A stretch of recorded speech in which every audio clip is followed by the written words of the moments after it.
Pernah nggak sih kalian lagi lihat-lihat game di toko atau di marketplace, terus nemu label kecil di pojokan kayak huruf E, T, atau M? Nah, itu bukan sekadar hiasan doang bro, itu adalah rating dari ESRB, singkatan dari Entertainment Software Rating Board. Tapi kalian tahu nggak kenapa rating ini bisa ada di setiap game fisik yang kita beli?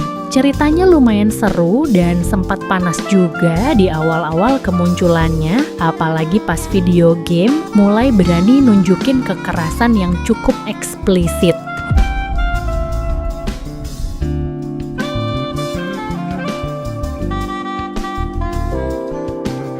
Di era 90-an, kalian pasti tahu dong game legendaris Mortal Kombat. Yup, yang keluar tahun 1992.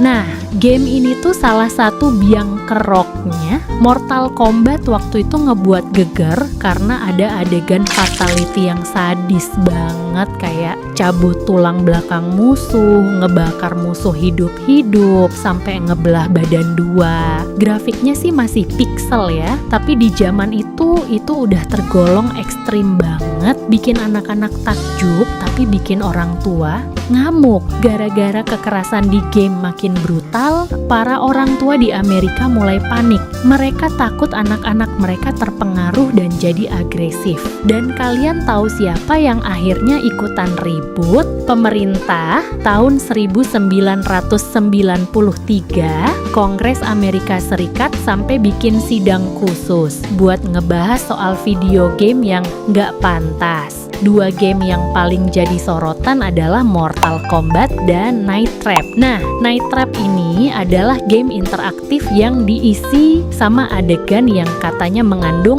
unsur seksual. Walaupun sekarang kalau kalian lihat lagi, biasa aja sih. Tapi waktu itu rame banget karena makin banyak tekanan, industri game akhirnya dipaksa buat ambil langkah biar nggak diatur langsung sama pemerintah. Daripada pemerintah yang bikin aturan, mending mereka bikin sistem sendiri. Dari situ lahirlah ESRB di tahun 1994. Tugasnya buat ngasih tahu ke pemain, terutama orang tua, konten apa aja yang ada di dalam sebuah game. Apakah ada adegan kekerasan, darah-darahan, bahasa kasar, atau konten seksual. Sistem rating ini mirip kayak film lah, tapi buat game, ratingnya dibagi jadi beberapa kategori. Nih, gue jelasin satu-satu biar kalian nggak bingung.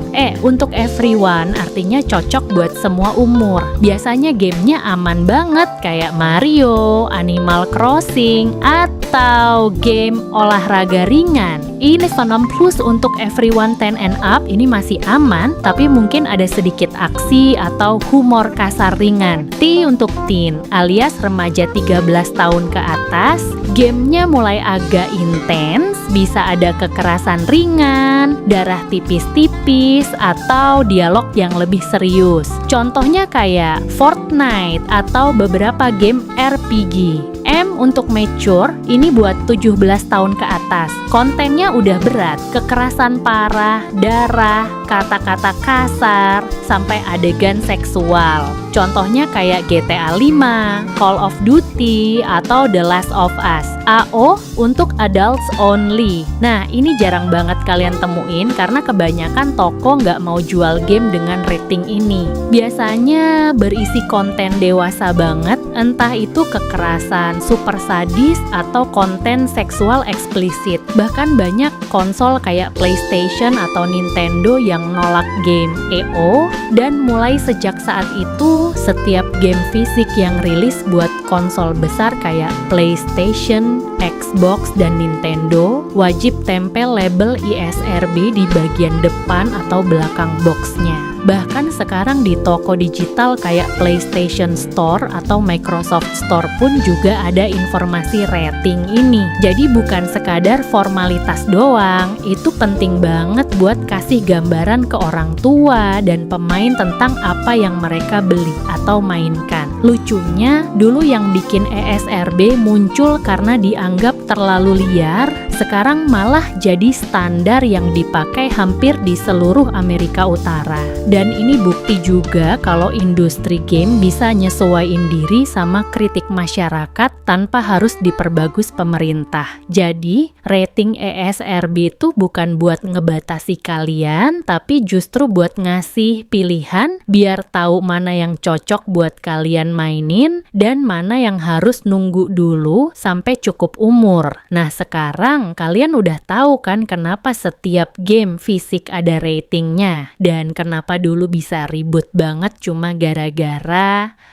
satu game berdarah-darah. Gila ya, ternyata sejarah di balik hal kecil kayak label itu panjang juga ceritanya. Jadi jangan lupa buat kalian yang suka banget sama info-info menarik kayak gini, klik tombol like, subscribe, dan nyalain loncengnya biar nggak ketinggalan video fun fakta lainnya dari channel ini. Sampai ketemu di video selanjutnya.